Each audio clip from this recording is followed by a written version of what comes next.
Poor Raquel. She's doing what she can, sticking up for herself. I mean, listen, I think that it's great that she's sticking up for herself. Honestly, I think that it looks silly knowing that at this point she's already she's defending herself while also still hooking up with Tom. And in that night, from that scene, she ends up going back to Tom Sandoval's house, which we're going to see in the first 7 minutes of next week's episode. She goes back to Tom Sandoval's house, goes into the hot tub with Tom Schwartz and Tom Sandoval. She ends up getting a little bit too wasted. And then the next day, she's an hour and a half late to work, which means an hour and a half late to her call time because the girl doesn't even actually work at SUR. And they're testing the new menu, which is also code for call time because they're not testing shit. The menu hasn't changed since I've last seen it. But that's neither here nor there.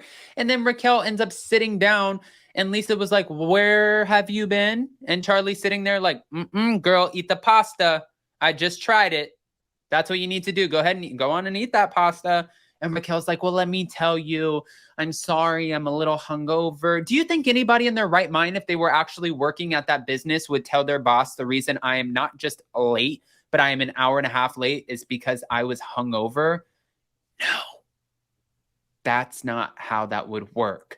So while Ariana is in Florida visiting with her family because she just lost her grandmother after just losing Charlotte, and like she says, she hates these moments. She's also lost her father. So she's there grieving with her family, going through one of the hardest times. And Raquel goes over and sleeps at Tom's house. But she tells Lisa, I slept on the couch and nothing happened. Well, now we know that's a damn lie. And on top of that, Lisa's like, wait, you stayed over there? And she's like, I know it looks bad. And she's like, yeah, no shit, it looks bad. She waits for her to leave and walk out. Lisa Vanderpump calls Tom Sandoval. Tom Sandoval's in the car with Tom Schwartz. She FaceTimes them. And she says to Tom Sandoval, she's like, what's going on? Raquel just walked in here looking like shit. What happened?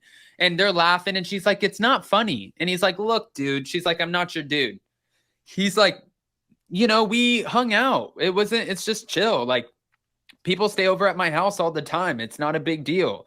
And she's like, Tom, it is a big deal. He's like, I don't think it's a big deal. But where this originally came from was Raquel exposing herself in that moment. Lisa goes home and tells Ken. Later on in the episode, Katie comes over to hang out with the chef who also made the menu for Tom Tom with Pandora, Lisa, Jason, and Ken. Katie's sitting there with the chef learning how to make sandwiches or going through different sandwich ideas for the new sandwich shop. And as they're going through ideas, they're trying different things. And Ken walks in and goes, I can't believe what happened with Raquel staying over at Tom Sandoval's house last night. And Katie's like, what? Wait, what? And I love that Ken used this moment to just walk in, drop the bomb.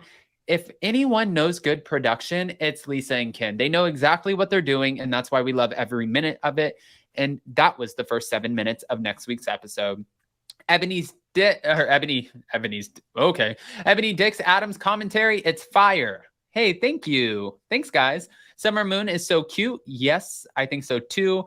This just solidifies James and Tom were the ones fighting at the reunion for me. Yeah. I mean, but which Tom? We heard it was Schwartz, but I don't know. It seems like they were all suspicious of Tom and Raquel. Why do you think they were all surprised when everything came out? That's a great question, but to answer Shaylee's question with over 750 in the room, you guys, good morning.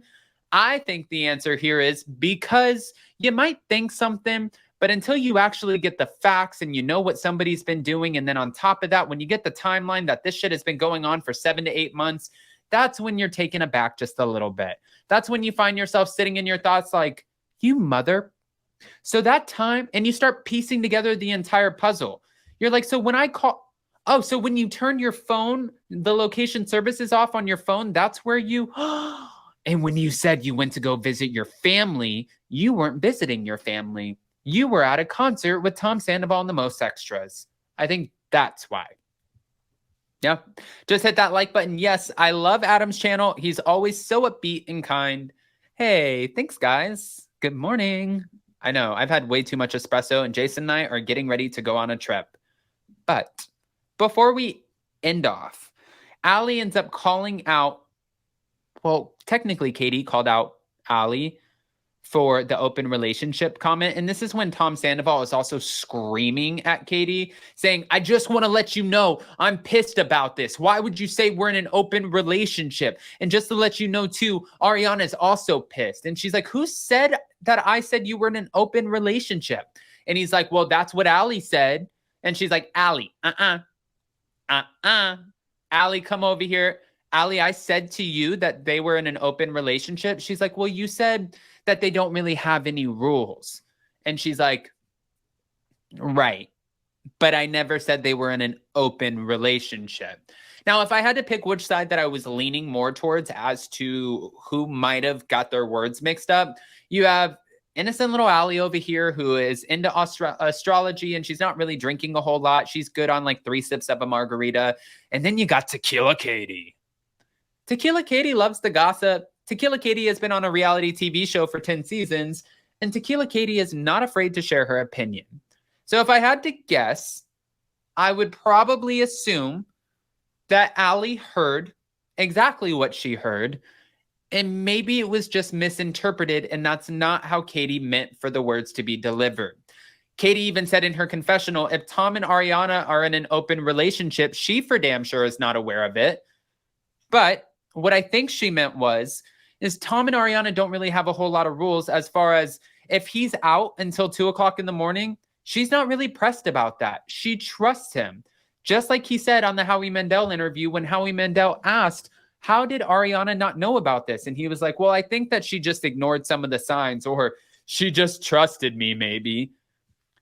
Yeah, jellyfish. It was 10 years in a relationship. Of course she's going to trust you. Hello? I mean, that's kind of common sense, but I definitely cannot wait until next week's episode. That's going to be fun, especially when we see how Ariana reacts to a moment that's really, really hard for her, a moment where she probably needs the most support, and a moment where she finds out her best friend is sleeping on her couch. I'm going to guess, based off of how the Sandoval broke, that Ariana gave her a pass when she got this information. Even though it's called Uber. Like if you're up until 2 o'clock in the morning, you're not driving. Uber. You don't have to stay the night at anybody's house in LA. Uber's an incredible thing. You can get it at 12 o'clock in the afternoon, 12 o'clock at night, 2 o'clock in the afternoon, 4 o'clock in the morning. Uber, Lyft. At this point, you're getting paid to be on the show, girl. I don't think it's that big of an ask. So guys, I don't know if we're not dropping it yet. We're dropping this in a little bit.